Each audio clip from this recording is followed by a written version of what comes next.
Shrimad home remedies में आपका स्वागत है। और हम आपको बताएंगे कनक धारा स्तोत्रम, जिससे कि सोने की बारिश होती है। और इसी की सहायता से शंकराचार्य सोने की बारिश करवाए थे। हम उसी मंत्र के बारे में बताने जा रहे हैं, उसका हिंदी अनुवाद बताएंगे आपको। ज्योतिष में धन प्राप्ति के अनेकों उपाय बताए गए हैं, पर उनमें जो सबसे अधिक प्रभावशाली और शीघ्र फलदायी है वो है कनक धारा सूत्र। उसकी विधि विधान से नियमित पाठ। इसके रचनाकार यदि शंकराचार्य हैं, जिन्होंने इसकी सहायता से सोने की बारिश करवाई थी। एक बार आदि शंकराचार्य भिक्षा मांगने किसी गरीब के घर गए। अब उनके पास देने के लिए कुछ भी नहीं था। उसने भिक्षा के रूप में उन्हें एक सूखा आंवला दे दिया। उसकी दरिद्रता दूर करने के लिए उन्होंने मां लक्ष्मी से प्रार्थना की। प्रार्थना पूरी होते ही उसे घर सोने की आंवला की वर्षा होने लगी। उनकी प्रार्थना कनक धारा सूत्र के नाम से प्रसिद्ध है। इसकी जो विधि है हम आपको बता देते हैं। आप तंत्र मंत्र संबंधित सामग्री की दुकान से एक कनक धारा यंत्र और कनक धारा सूत्र ले आए। नियमित कनक धारा यंत्र के सामने धूप बत्ती करके कनक धारा सूत्र का पाठ करें। अगर किसी दिन यह भूल भी जाएं तो बाधा नहीं आती, क्योंकि यह मंत्र सिद्ध होने के कारण चैतन्य माना जाता है। अभी कनक धारा सूत्र का जो हिंदी अनुवाद है वो हम आपको बताएंगे।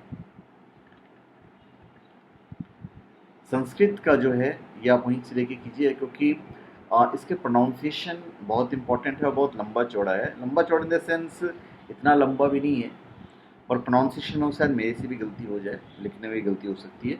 उसकी जो हिंदी संस्करण है आप इस तरह भी प्रार्थना कर सकते हैं।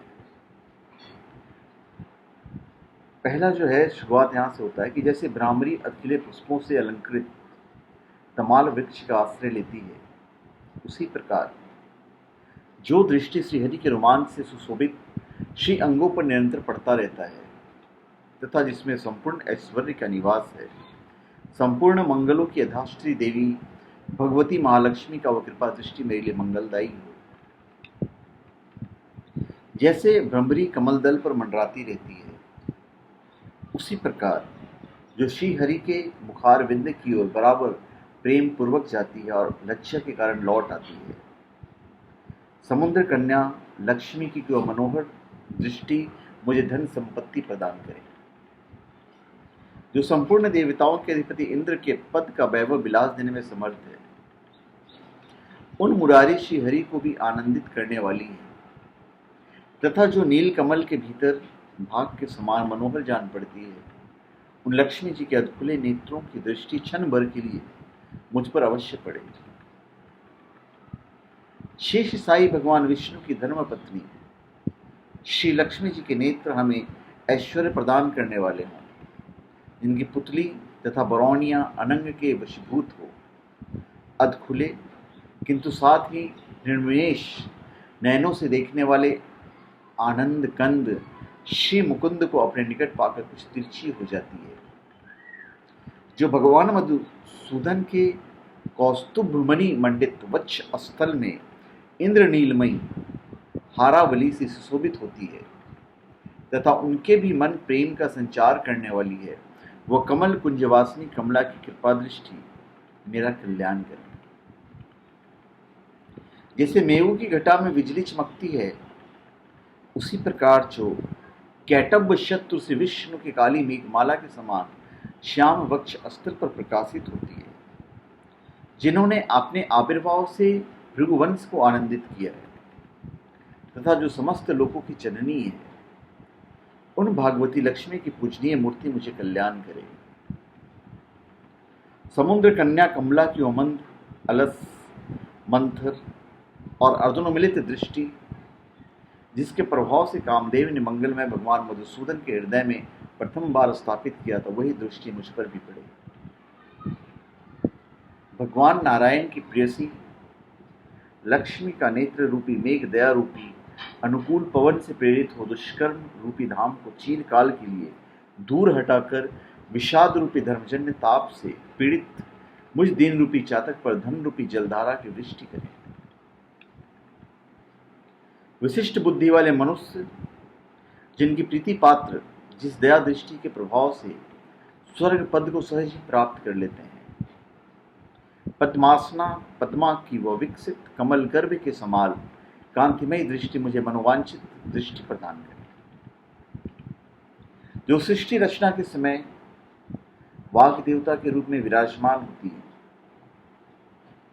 तथा लीला प्रलय लीला के काल में शाकंबरी अथवा चंद्रशेखर वल्लभा पार्वती के रूप में स्थित होती है। त्रिभुवन के एकमात्र पिता भगवान नारायण की उन नित्य यौवना प्रेयसी श्री लक्ष्मी जी को नमस्कार है।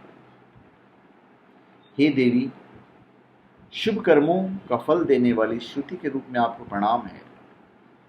रमणीय गुणों की सिंधु रूपा रति के रूप में आपको नमस्कार है।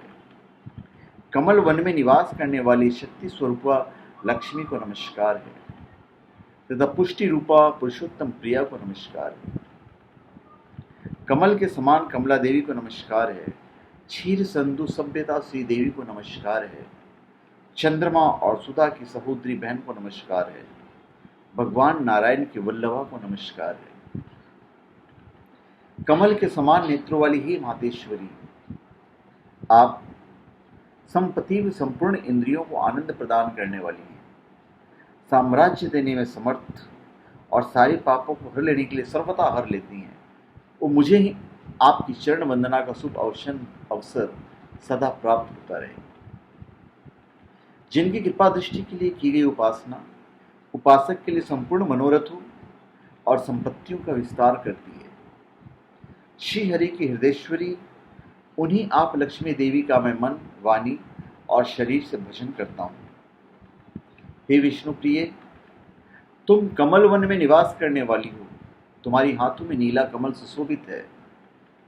तुम अत्यंत उज्ज्वल वस्त्र, गंध और माला आदि से सुशोभित हो। तुम्हारी झांकी बड़ी मनोरम है। त्रिभुवन का ऐश्वर्य प्रदान करने वाली देवी, मुझ पर प्रसन्न हो जाओ। दिशाओं द्वारा स्वर्ण कलश के मुख से गिराए गए आकाश गंगा के निर्मल एवं मनोहर जल से जिनके श्री अंगों का अभिषेक संपादित होता है, संपूर्ण लोकों के अधीश्वर भगवान विष्णु की गृहिणी और क्षीर सागर की पुत्री उन जगत जननी लक्ष्मी को मैं प्रातः काल प्रणाम करता हूँ। कमल के समान नेत्र वाले भगवान केशव की कामिनी पत्नी हे कमले, मैं अकिंचन मनुष्य में अग्रगण्य हूँ। तुम्हारी कृपा का स्वाभाविक पात्र हूँ। आप मुझ पर कृपा दृष्टि रखें। जो लोग इस प्रकार प्रतिदिन वेद त्रयी स्वरूपा त्रिभुवन जननी भगवती लक्ष्मी की स्तुति करते हैं, वे इस लोक में महान गुणवान और अत्यंत भाग्यवान होते हैं तथा विद्वान पुरुष भी उनके मनोभावों को जानने के लिए उत्सुक रहते हैं। तो ये पूरा कनकधारा सूत्रम का हिंदी अनुवाद है। संस्कृत में उच्चारण करना आपके लिए पॉसिबल नहीं है, आप इसको हिंदी में पढ़ सकते हैं। तो धन्यवाद। आप हमारे चैनल पर सब्सक्राइब करें और अपने कमेंट दीजिए। धन्यवाद।